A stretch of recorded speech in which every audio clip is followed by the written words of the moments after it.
Welcome to my test of the SoloShot3 robotic cameraman. I just got this in the mail this week and I wanted to put it through its paces. Speaking of paces, you have to run around in front of the camera in order to calibrate the tracking tag. Do not go anywhere near the camera once you've done this. I lost a bunch of footage of some head-high waves and I actually was surfing pretty well. All because I came back and fiddled with the camera to make sure it was filming before I went back out and paddled out. So the tracking can be a little bit sensitive that way. And you'll also notice here, when I kind of push through this wave, the tracking temporarily follows the crest of the wave. It's not entirely perfect, but it's by no means a fault in my opinion.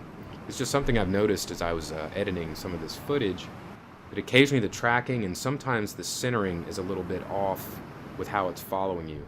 Fortunately this was a left, so you got to see the wave in front of it. But if I'd gone right, you wouldn't have seen much of the wave.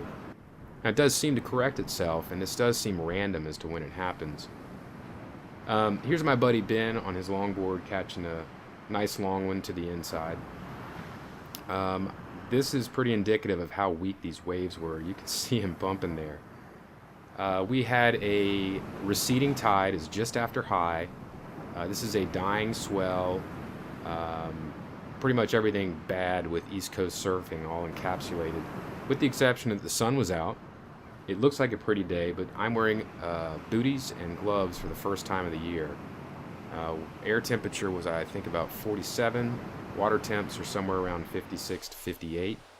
So I'm in a 3.2, but I do have a hood, hands, and feet on. And I probably would not have gone out this morning, to be honest, were it not for the purposes of testing out this camera. Like I said, I lost a bunch of footage from a nice day we had on Thursday. It has been a pretty rough late fall. I haven't pretty much surfed all of November due to blown out northeast winds. So we had a great little window of waves Thursday afternoon, but like I said, I screwed up the tracking procedure and lost all that footage. So you're stuck watching me surf and grovel around in little bitty mush. I am riding a 5.8 32-liter double down. It's by a company called 7S. Richie Lovett. It is a Chinese pop-out, but I do dig this board. But I really was having foam envy this morning. It just was hard to get into these waves. It was hard to stay in these waves. It was hard to get any momentum to turn on these waves. But I felt compelled to put in this footage, even though it's not the best surfing, just so you guys could see the solo shot at work, and so I could practice with making sure that I set it up properly and go through and learn how to edit with it as well. So future edits will include some remote control stuff. I also do RC planes and cars, so that was another reason for purchasing this camera, and I look forward to putting some stuff up in the near future. Today, which is the same day, I recorded this morning, and I'm doing the audio this afternoon.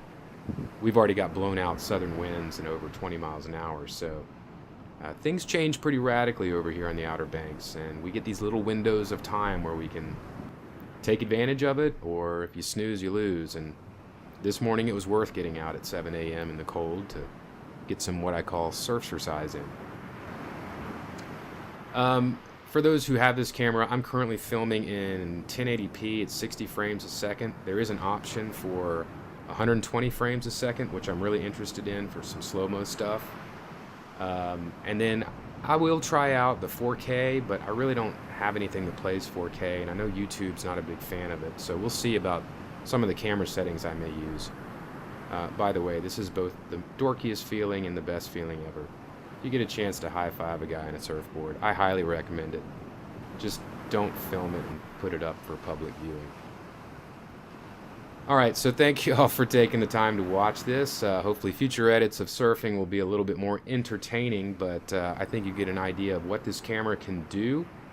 Some of the really cool things, like how clear that boat is in the background. We'll see how the tracking works out with future tests and if some of these glitches get overcome, and see y'all later.